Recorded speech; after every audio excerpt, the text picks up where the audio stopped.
Maka si fulan ini mengeluarkan surat tanah. Ternyata kasusnya seperti biasa. Yang mengadu ini adalah anak dari orang tua yang dulu menghibahkan ataupun mewakafkan ataupun menjual tanah. Ini kasus klasik. Bapaknya menjual tanah ataupun bapaknya memberikan wakaf kepada seseorang dengan surat yang resmi.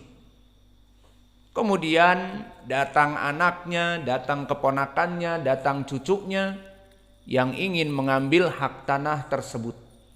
Dan ini kasusnya banyak. Kebetulan surat-surat ada. Maka di sini alhamdulillah ada bukti dinamakan al-bayyinah. Maka di sini siapa yang menang? Jelas yang menang al-mudda'i alaih. Maka di dalam hadis disebutkan al-mudda'i bil bayyinah wal mudda'i alaih bil yamin. Maknanya seorang mudda'i dia harus mempunyai bukti dan saksi. Maka di sini dia tanpa bukti dan tanpa saksi, pokoknya itu tanah diketahui oleh orang-orang tetangga dan yang lainnya tanah bapak saya. Maka orang yang dituding tadi meminta bayinah. Tidak ada bayinah. Maka bayinahnya ada pada orang yang dikira mencuri tanah tadi. Dia mempunyai surat jual beli. Maka yang menang adalah yang kedua. Lalu jika ada mudda'i kemudian tidak mempunyai bukti dan mudda'i alaih juga tidak mempunyai bukti, maka di sini al-yamin dikembalikan kepada hak yang dituduh tadi, bersumpah karena Allah, bersumpah demi Allah.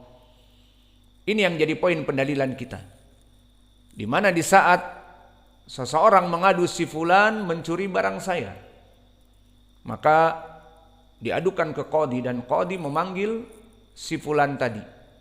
Maka wahai fulan, orang ini mengatakan kamu mencuri uangnya. Mana dalilnya? Tidak ada dalil. Pokoknya dia menduga, praduga kamu mencuri uangnya. Maka bagi si fulan ini karena tidak ada bayinah dan dia juga tidak mempunyai bayinah untuk menolaknya, maka alaihi bil yamin. Maka di sini poin pendalilan. Di saat dia bersumpah dan dengan sumpah itu dia mengatakan wallah la akhadtu amwalahu wallah idza akhadtuhu fa ana kada wa kada. Aku mengilzamkan Allah akan menimpakan dosa kepadaku dosa yang besar dan mengadabku di dunia sebelum akhirah misalnya. Maka syahidnya seseorang di saat bersumpah wallah, maka dengan kalimat Allah itu dia telah mengagungkan pengagungan sebesar-besarnya pengagungan sampai qadhi akhirnya tidak memutuskan hukuman kepadanya. Dan si mudda'i yang menuduh pun tidak bisa menuntut lebih dari itu. Kenapa? Karena dia telah bersumpah dengan nama Allah. Maka syahidnya sumpah dengan nama Allah adalah sangat tinggi. Adapun jika Allah bersumpah dengan makhluknya, maka tidak akan berpengaruh kepada memuliakan makhluk itu. Kenapa? Karena Allah yang memilikinya. Namun di sini jika seseorang tadi bersumpah dengan makhluk, maka di sini dia telah mengagungkan makhluk tersebut seakan-akan seperti Allah sampai hukum ditunda. qadi dan yang menuntut tidak menuntut lagi karena dia bersumpah. Maka jika bersumpah dengan makhluk menunjukkan bahwa makhluk ini sangat besar. Misalnya dia bersumpah dengan Ka'bah, bangunan yang terbuat dari batu. Wal Ka'bah dengan kasroh lagi, wal Ka'bati, maka demi Ka'bah. Maka di sini dia telah mengagungkan Ka'bah seagung-agungnya. Sampai hukum tentang pencurian dan sebagainya dibatalkan karena bersumpah dengan Ka'bah. Maka di sini terbayang bagaimana makna dari sumpah di sini. Seseorang bisa terangkat dari tuduhan karena tidak ada bukti, dikarenakan dia bersumpah, wallahil adzim, aku tidak melaksanakan demikian dan demikian. Maka di sini terasa bagaimana sumpah itu sangat besar maknanya. Maka oleh sebab itu falyahlif billah, seorang manusia agar bersumpah dengan menyebut nama Allah saja dan tidak boleh kepada selain nama Allah. Dan boleh juga dengan nama selain Allah, maknanya dengan nama yang lain dari Asma al-Husna, Ar-Rahim, War-Rahman, dari nama-namanya. Atau dengan sifat seperti tadi, boleh dengan Ka'bah tetapi Warabbil Ka'bah, seseorang bersumpah demi Rob yang menciptakan, yang memiliki Ka'bah. Warabbi Syams, dan demi Rob yang menciptakan langit, rembulan, matahari, jabal dan sebagainya, maka ini boleh.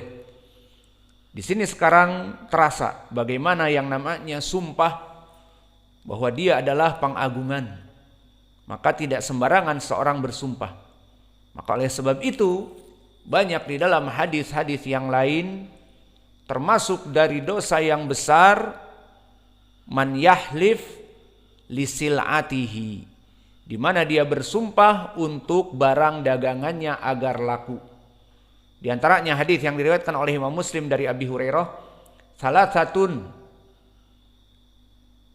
innallaha la yanzuru ilaihi wa yaghdabu alaihi yaumal qiyamah. Di antaranya al-musbil dan juga al-mannan dan juga rajulun yahlifu lisil'atihi, seseorang yang bersumpah agar laku jualannya. Maka oleh sebab itu dia, kalau dikatakan dia bersumpah demi Allah, maknanya dia orang yang baik. Yahlif billah, iya baik, namun tujuannya untuk melariskan dagangannya. Wallah, barang ini ana beli 100.000, maka ana jual 105.000, cuman ngambil 5.000. Wallah, padahal dia membeli 50.000, maka dia beruntung 55.000. Karena dengan wallahnya ini orang percaya. Maka oleh sebab itu termasuk dosa besar, Allah marah kepadanya dan tidak mau berbicara kepadanya di hari kiamat karena bersumpah untuk barang dagangannya, dan sumpahnya di sini berdusta. Maka di sini menunjukkan bahwa dengan menyebutkan wallah, orang-orang ya sudah, illa haula, kecuali mereka orang-orang yang memang suka berdusta. Fahaula al-kadzabun, ada habis. Maka mereka orang-orang yang berdusta, daiman yakdib, wa daiman qabla al-kidb yahlif, wallah wa huwa yakdib, wallah wa huwa yakdib.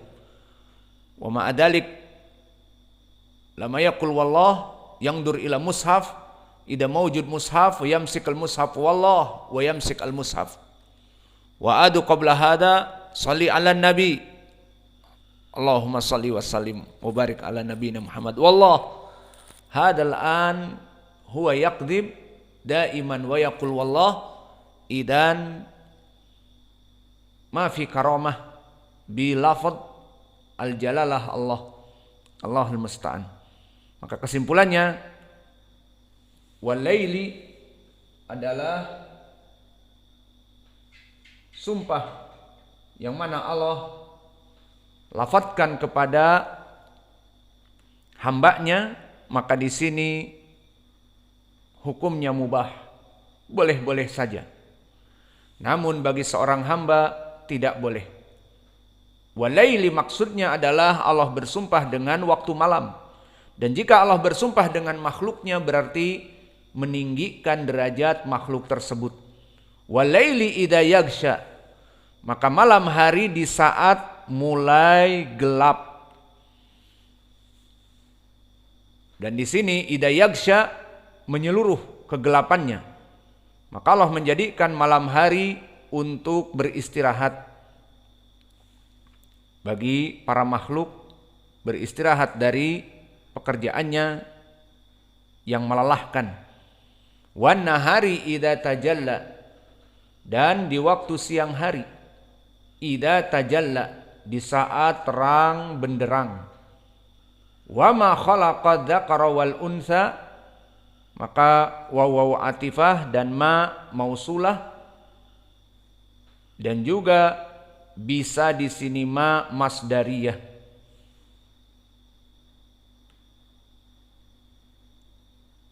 Inna sa'yakum lasyatta, maka inna harfu taukid bahwa sungguhnya sa'yakum,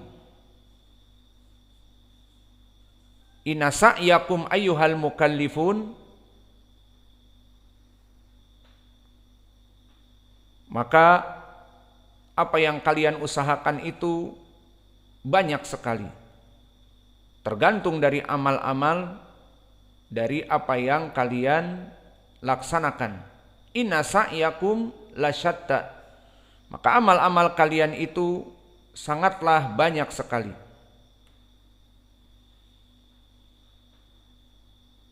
Maka barang siapa yang beramal buruk, balasannya akan buruk.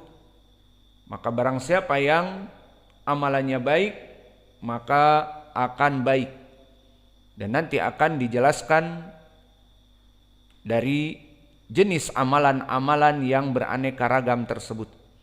Maka ini yang bisa kita berikan. Wa naktafi ila huna wa jazakumullahu khaira. Maka sebelum itu silahkan dibaca tatbik. Iqra ya Abdurrahman, Muhammad wa Hudzaifah.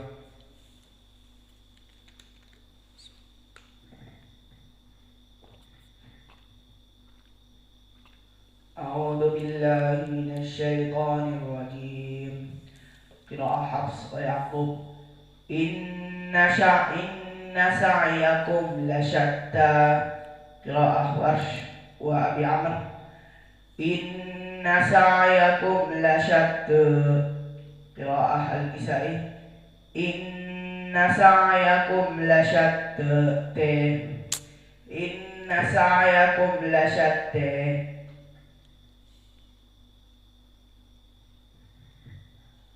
أعوذ بالله من الشيطان الرجيم. قراءة حفص ويعقوب. إن سعيكم لشتى. قراءة ورش وأبي عمرو. إن سعيكم لشتى. قراءة الكسائي. إن سعيكم لشتى. إن سعيكم لشتى. أعوذ بالله من الشيطان الرجيم. قراءة حفص وأبي عمرو. قراءة حفص ويعقوب. إن سعيكم لشتى. قراءة ورش وأبي عمرو. إن سعيكم لشتى. قراءة الكسائي. Inna sa'yakum lasyatta. Dulu. A'udzu billahi minasy syaithanir rajim. Qira'ah Yaqub wa Asim. Inna sa'yakum lasyatta. Qira'ah Abu Amr wa Hafs. Inna sa'yakum lasyatta. Qira'ah Kisai. Inna sa'yakum lasyatta.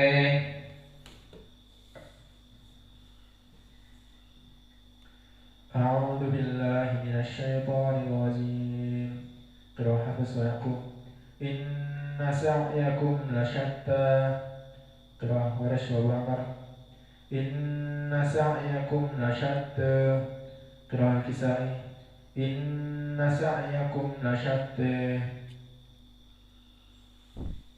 Halas. Yang lainnya silahkan tasmi kepada abang-abang tadi.